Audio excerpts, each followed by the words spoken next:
Ndị ọma anyị na ha n'ebe a n'oge aṅụle anyị alaghachila n'ezie anyị ga-ezikwara ebe n'oche mụ na onye ọbịa m ga-anọkwa ebe a kpọmkwem n'oge aṅụle nọ onye ọma ihe ekwuola ọtụtụ ihe gbasara ihe nke anọ ịbịa kpọtụ afa ihe nkiri nke ebụọ ọ dịrịga mana abịa n'ime ihe nkiri ahụ ịkpọrọ afa ndị ebụọ ahụ ịkpọrọ afa nnọọ ka ihe gbasị gị itinye na ị nwere ike itinye n'ime ya ọrụ ga-enwepụ na ị nwere ike iwepụ n'ime ha ọta rụchara dị ọrụ hụ na ịbịa kịta mgbe anyị mere ya nnọọ abịa kịta asị gị nnọọ ka ibe n'isi nnọọ rụgharị ọrụ ahụ ka ihe nwere ike itinye n'ime ya ka ihe nwere ike iwepụ na ya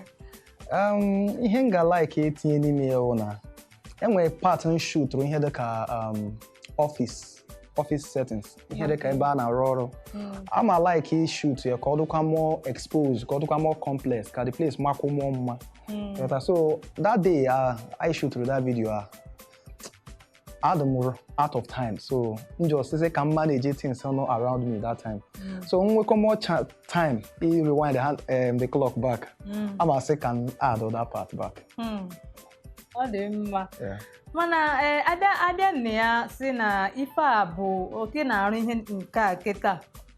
o nwere ihe ọzọ ị na-arụ na-enyekwa gị mmasị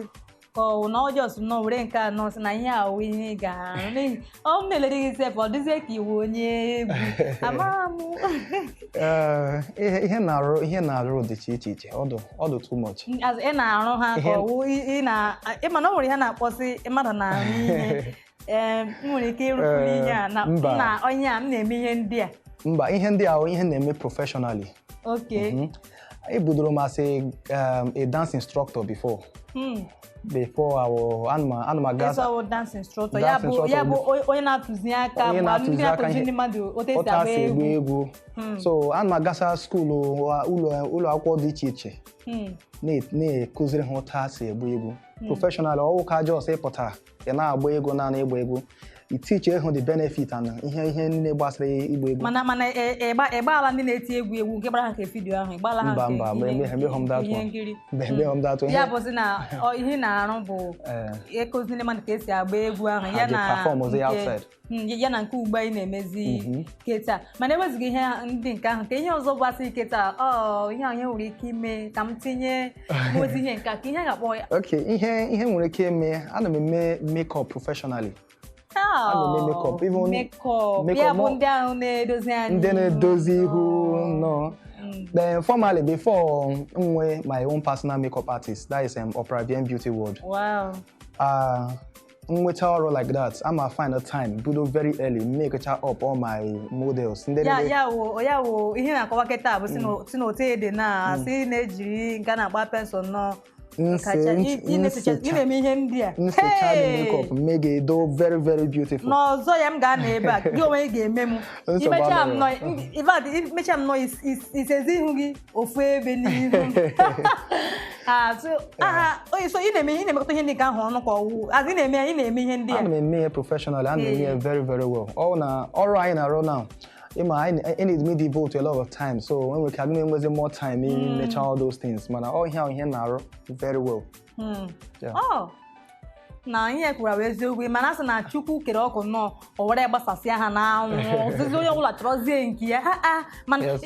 ị na-eke isi ihe ọzọ na-eme before mana ajọ sị ka nye tu ya small break o ana m agụ egwu wow na-eti ihe na-eme rapping ana m rapụ rapụla m biko nke a masịrị m biko rapụgoro m ofu biko can just make some few lines na some of my egwu smart abata go ụmụaka na-eti oyoyo straight from Akavela and banging in ala Igbo Miss Igbo and English this is Igbo all the men from the east olume ekene Igbo kwenu nyetene m the microphone ka m gwasị gị nwanne no be so jelokwana emese n'ugbo ya gwa gị na smartry self no dey slow look around you and tell me what you see oh my god oh my god yeah so nwanne ị nwechara egwu dị otu n'ihi tutu ibido rap egwu isi na ka itinye some of the line itinye na egwu gị ya bụ na inwegbula dị egwu enwego m dị egwu tinyego anyị ana m plan shoot the video mana achị m ka m slow igwede down mana the audio ọwa egwu nke a ka ahụ ya ahụ ya bụ oyoyo wow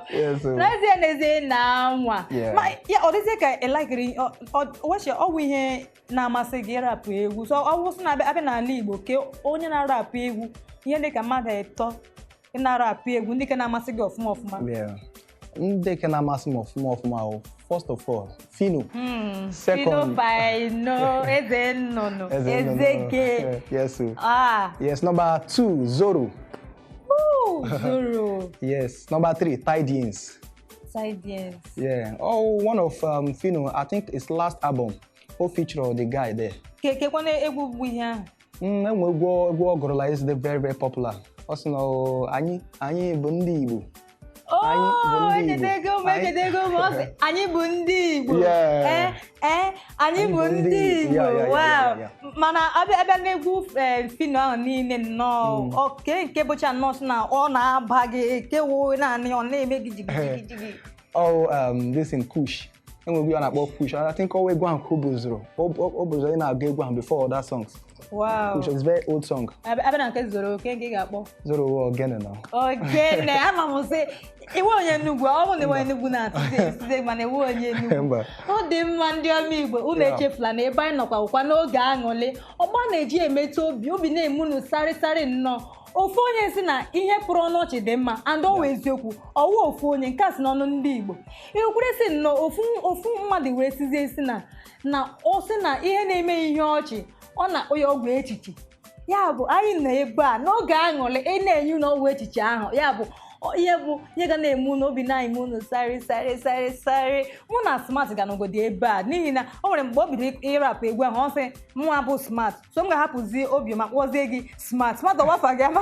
ọ na-awapụ egwu Smart is my company name Smart 360 Films.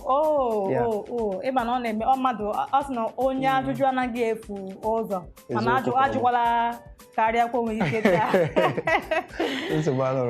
dịka anyị nọ na-ekwu n'ogwe anyị na-ekwu ihe gbasara otu esi emepụta ihe onyonyo ihe nkiri nke egwu n'ụta na-esi amata nke dara game nnọọ ọrụ sekpọsigodi ihe onyonyo ndị nke n'ikirile nnọọ nke bụ ihe dịka ndị ka ha ama afọ ha ndị nke kpọrọ aha n'isi mbụ onye ndị nke ha na-emele nnọọ nke bụ ị na-ekiri ya nnọọ esi ihe a bụ ụdịka ọrụ ha chọrọ ị na-arụ nke ya bụ na nke a dụrụ gị anya nọ na nke agbazu n'ezie mana ị ga-echere n'ịsa m ajụjụ a m ga-ejegoro obere ezumike anyị laghachizie ịsazie emia ndị ọma unu eje n'ebe ọbụla